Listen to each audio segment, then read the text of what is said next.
Hey everyone, welcome to Inspire Africa with me, Jerry Fisayo Bambi. On this episode, we begin a series on girls' education and women's leadership. We hear stories of women entrepreneurs, leaders and actors who are moving the lines for the empowerment of women. First in Chad with Baba Sultan Brahim and in Niger with Hassan Zouera. We also hear the ultimate goal and dreams of girls' education and female leadership in Mauritania. Plus, in Benin, where microcredits for women are helping to change lives. The program has impacted more than 100,000 beneficiaries, for the majority who are, of course, women. This is Inspire Africa.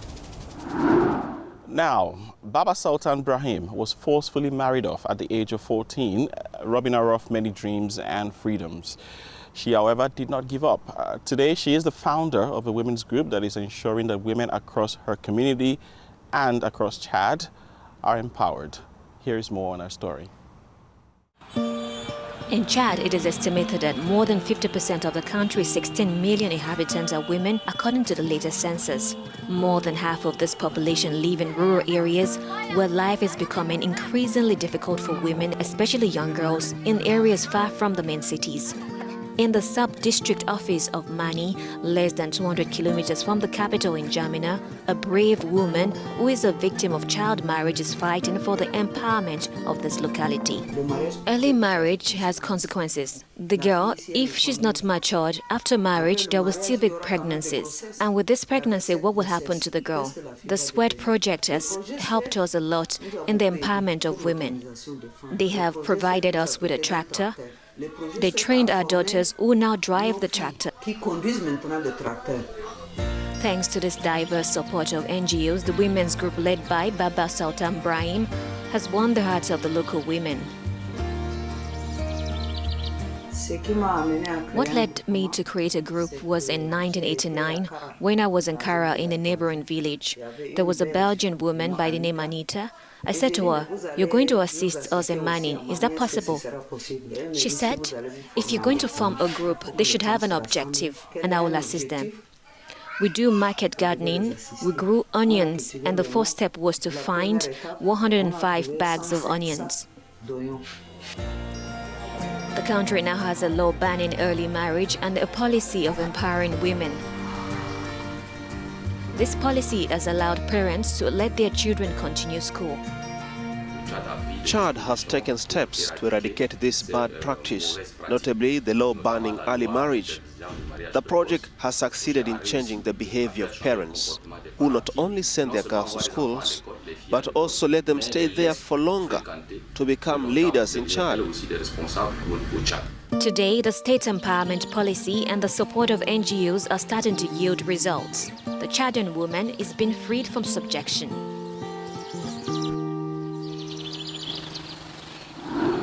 And now to Niger. Hassan Zouera of Niger's police was recently declared the 2021 winner of the United Nations Population Award. Zouera was recognized as a leader in the fight against gender-based violence and also for her contributions in making Niger a safer place for women and girls. Let's take a listen to more on her story. In Niger, the government has taken stern action in the fight against gender-based violence directed towards minors and women. This police commissioner, Hassan Zouera, has been spearheading this new mission, and that is to protect women and minors against any form of violence in Niger. Her outstanding contribution to the people of Niamey has earned her the 2021 United Nations Population Award. Je me sens honoré à travers ce prix. I feel honored through this award. These were acts that I did as part of my mission to protect. I never thought that I would be distinguished one day for that. I was doing it selflessly. I wanted to work. I wanted to solve the problems of people coming to me. With the financial support of the SWEDD project on women's empowerment in the Sahel, Niger has in recent months been actively helping women stabilize economically. Women represent a little over 51% of the population here. What this means is that any development initiative without their participation is doomed to fail. est voué à l'échec. And so, SWEDD is in line with the government's priorities, which is the empowerment of women. Comme l'autonomisation des femmes et dividendes démographiques au Sahel, j'ai nommé le SWEDD. Already on its fifth year of implementation, several activities have been developed by SWEDD to ameliorate this important segment of the Nigerian society, Développé par le SWEDD pour so as to also boost their income-generating activities. Importante frange de la société nigérienne à la pratique d'activités génératrices de revenus. With her distinction and exemplary work, the Police Commissioner Hassan Hausseize Zwera has been a role model to her colleagues and even the entire Nigerian people. If you're just joining us, you are watching Inspire Africa with me, Jerry Fisayo Bambi. Now, Mr. Usman Kani is the Minister of Economic Affairs and Productive Sectors in Mauritania. He also chairs the Regional Steering Committee of the SWEDD project and joins me now from Nouakchott. It's good to have you with us. Mr. Kani. And thank you very much for joining us. So, first off, why are girls' education and the strengthening of women's leadership in the Sahel key points of this year's Stronger Together project? L'éducation est la voie par laquelle il faut passer pour tout individu, pour tout enfant, garçon ou fille. Les filles dans le Sahel viennent avec un handicap d'abord culturel, un handicap historique. Et il faut donc s'attaquer à cela. Pour la promotion des jeunes filles, l'éducation, c'est la base.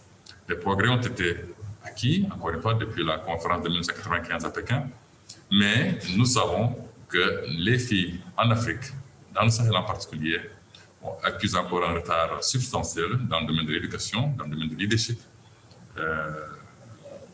dans nos pays. Et il appartient au programme SWEDD d'en faire une priorité parce que c'est par là qu'elles acquerront leurs droits. In light of the current health crisis, what is the project doing to currently help women and girls cope with the pandemic?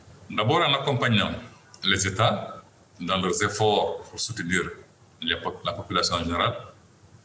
Et il appartient au programme SWEDD d'insister en particulier sur les actions à mener pour amener les enfants, les filles, à se protéger, à mieux se protéger par la distribution des kits, par un encadrement plus rapproché, par une sensibilisation ciblée sur ces jeunes filles. Donc, il s'agit de les protéger davantage.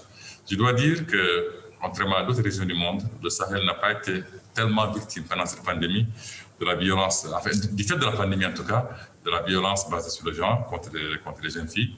Mais ceci aussi est un souci de SWEDD. Il faudrait bien protéger les enfants. Mr. Kani, what is your dream and ultimate goal for girls' education and female leadership? Ah ben je rêve comme vous, comme n'importe quel citoyen africain, de voir nos sœurs, nos filles, nos petites filles recouvrer leurs droits, bien épanouies, bien éduquées, occupant les fonctions qu'elles méritent dans la société, dans tous les domaines, dans le domaine économique, dans le domaine social, dans le domaine politique. Je rêve qu'elles croient en elles-mêmes, qu'elles croient en leur capacité, en leur potentiel, et qu'elles puissent être dans un environnement qui leur permette de le valoriser. I'd like to thank you very much. Thank you. Un plaisir. Merci. Au revoir. From Mauritania, we move on now to Benin, where we've got Madame Veronique Togni-Fode, the Minister of Social Affairs and Microfinance, joining us. It's good to have you with us, Madame Veronique. As a female minister, you embody this female leadership in key areas for women's empowerment. How does this make a difference for women and girls? I have both a personal and professional commitment to empowerment, to women's leadership, and I think it's important for younger generations to have inspiring role models. Role models play an important role in how we see things and can help deconstruct the cliches and stereotypes that tend to perpetuate social and unequal norms in our society. This is the reason why the very first thing I have done in my my department was to deploy the Abasachi campaign, which means my body, I need to take care of it. It allows us to go to several schools to meet young girls and teenagers, to dialogue with them or to encourage them to develop their self-esteem, to adopt responsible behaviors by identifying the risks, to flee the easy solutions which are ephemeral, and especially to exhort and encourage them to believe in all the luck of success with hard work and determination. As a minister in charge of social affairs and microfinance, how does microcredits for women change the situation of the community and the nation? Studies have shown that women's economic empowerment is fundamental to poverty reduction and is a prerequisite for sustainable development, as women are at the heart of any development project. Investing in women's economic empowerment is the surest path to gender equality and poverty eradication, and then inclusive economic growth. Microcredit is a learning credit, if we can say that, to contribute to the economic empowerment of the disadvantaged through the development of income-generating activities and by strengthening the financial capacities of women, and especially their financial inclusion. And with microcredit, we can promote their personal development and enable them increased participation in social life. An evaluation of the former program has shown that, in general, access to credit contributes significantly to the empowerment of the living condition of households by increasing their sources of income. Little money, big changes. This is often how microfinance is summarized. What are you doing in Benin to facilitate women's access to microcredits? The government of Benin has made the issue of women's access to microcredit a real priority. To this end, several programs and reforms have already been initiated, and the issue of identification was fundamental, not only to have access to basic services, but also to obtain credit. And measures have been taken to reduce the costs of issuing land titles, which have been dematerialized, to allow for the improvement of the business environment and credit conditions. For women specifically, a microcredit program has been launched to help disadvantaged women to start or strengthen their activities. It is, for example, the Alafia microcredit. It aims to grant them credits between 30 and 50,000 CFA francs, which is around $100. The program is funded at 10 million CFA francs per year by the state and is accompanied by a large financial education campaign, which is, as you know, very important. In less than 9 months, the program has impacted more than 100,000 beneficiaries, for the majority who are, of course, women. The same program has issued biometric identification documents to over 30,000 women to enable them to access other essential services. Madame Veronique Tognifode, I'd like to thank you very much. Thank you. And that's it on this episode of Inspire Africa. For more on the episode, you can go to Inspire Africa in the program section on Africanews.com. I am Jerry Fisaya Bambi, and I am leaving you with some of the images that caught our attention on social media. I'll see you some other time. Bye. As seen on Our Everyday Africa, a woman watering her vegetable garden in Awel, South Sudan. Kenyan star actress Lupita Nyong'o celebrating her Emmy Award. And we find this on ROK Africa titled Waiting for the Weekend.